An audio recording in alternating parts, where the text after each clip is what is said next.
Slovakia Europe महाद्वीप में मौजूद एक ऐसा देश जो चारों तरफ से जमीन से घिरा हुआ है। उत्तर में पोलैंड है तो दक्षिण में हंगरी, पूर्व में यूक्रेन और पश्चिम में चेक गणराज्य और ऑस्ट्रिया। इसी देश के प्रधानमंत्री रॉबर्ट फिको को 15 मई को हैंडलोवा शहर में जान से मारने की कोशिश की गई। फिको हैंडलोवा में एक सरकारी मीटिंग के लिए गए थे। जैसे ही वो मीटिंग से बाहर निकले, उन पर एक के बाद एक गोलियां बरसना शुरू हो गया। 71 साल के व्यक्ति ने उन्हें 5 गोलियां मारी और एक गोली फिको के पेट में भी लग गई, जिसके बाद उन्हें तुरंत स्थानीय अस्पताल ले जाया गया, जहां 3.5 घंटे तक उनकी सर्जरी चली। इसके बाद स्लोवाकिया के डिप्टी पीएम थॉमस तराबा ने ये जानकारी साझा करके बताया कि फिको का ऑपरेशन हो गया है और उन्हें उम्मीद है कि वो इस हमले से उबर जाएंगे। उनकी जिंदगी अब खतरे से बाहर है। हमलावर की पहचान एक लेखक के तौर पर की गई है और भारत के प्रधानमंत्री नरेंद्र मोदी ने भी इस हमले की निंदा की है। उन्होंने कहा कि इस मुश्किल घड़ी में भारत के लोग स्लोवाकिया के साथ खड़े हैं। इसके अलावा अमेरिका के राष्ट्रपति जो बाइडेन, विदेश मंत्री एंटनी ब्लिंकन, ब्रिटेन के प्रधानमंत्री ऋषि सुनक ने भी हमले की निंदा की और कहा कि मुश्किल वक्त में फिको के परिवार के साथ हम हमेशा रहेंगे।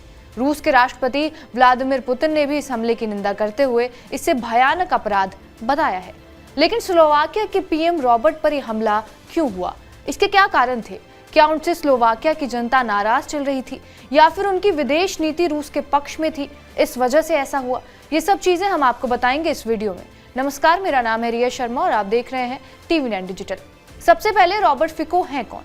59 साल के रॉबर्ट फिको का जन्म 1964 में तत्कालीन चेकोस्लोवाकिया में हुआ था। पिछले ही साल रॉबर्ट फिको स्लोवाकिया की सत्ता में लौटे थे। इससे पहले वो 2006 से 2010 और 2012 से 2018 तक स्लोवाकिया के प्रधानमंत्री रह चुके हैं। वो स्लोवाकिया के इतिहास में लंबे समय तक रहे प्रधानमंत्री हैं। लेकिन रॉबर्ट फिको का जीवन अक्सर विवादों से घिरा रहा है। पिछले ही साल सितंबर 2023 में स्लोवाकिया में चुनाव हुए थे और तब फिको ने एक बार फिर जीत हासिल की थी।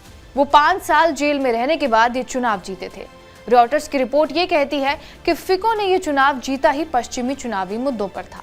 उन्हें रूसी समर्थक और अमेरिकी विरोधी कहा जाता है। यूक्रेन की सीमा स्लोवाकिया से लगती है और उन्होंने 2023 में गद्दी संभालते ही यूक्रेन को किसी भी तरह की सैन्य सहायता देने से रोक लगा दी थी। फिको ने 2023 में अपने चुनाव प्रचार के दौरान ये भी कहा था कि अगर हमारी पार्टी चुनाव जीत गई तो हम एक भी बुलेट यूक्रेन को नहीं देंगे। उन्होंने यूक्रेन को नाटो में शामिल होने से रोकने की भी कसम खाई थी और ये तर्क दिया था कि 2025 तक यूक्रेन का यूरोपीय संघ में शामिल होना अवास्तविक था।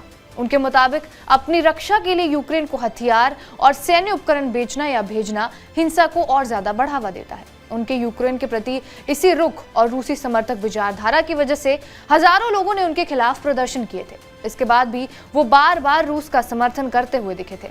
फिको रूस यूक्रेन जंग के लिए भी नाटो और अमेरिका को दोषी मानते हैं। इसके अलावा पश्चिमी देश फिको पर शरणार्थी और LGBTQ विरोधी होने का भी आरोप लगाते हैं। रॉबर्ट फिको पर पत्रकारों को मरवाने का भी आरोप था। उन्होंने एक खोजी पत्रकार यानी इन्वेस्टिगेटिव जर्नलिस्ट और उसके मंगेतर की हत्या की वजह से अपने पद से 2018 में इस्तीफा भी दिया था। खोजी पत्रकार येन कुचिएक और उसकी मंगेतर टैक्स फ्रॉड से जुड़ी एक रिपोर्ट पर काम कर रहे थे, जिनमें कई बड़े राजनेताओं और इटालियन माफियाओं के बीच संबंधों की पोल खोली गई थी।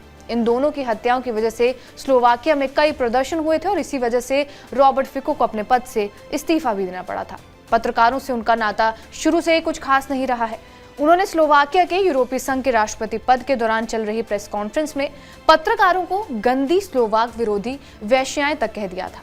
युद्ध के बीच रॉबर्ट फिको पर हुए हमले को एक्सपर्ट्स पूरे क्षेत्र के लिए खतरा मान रहे हैं। साथ ही उनका मानना यह भी है कि यूरोप में यह अस्थिरता ला सकता है। बहरहाल, आपका इस वीडियो पर क्या कुछ कहना है, हमें कमेंट बॉक्स में जरूर बताएं। बाकी देश और दुनिया की तमाम बड़ी खबरों के लिए बने रहे हमारे साथ TV9 डिजिटल पर।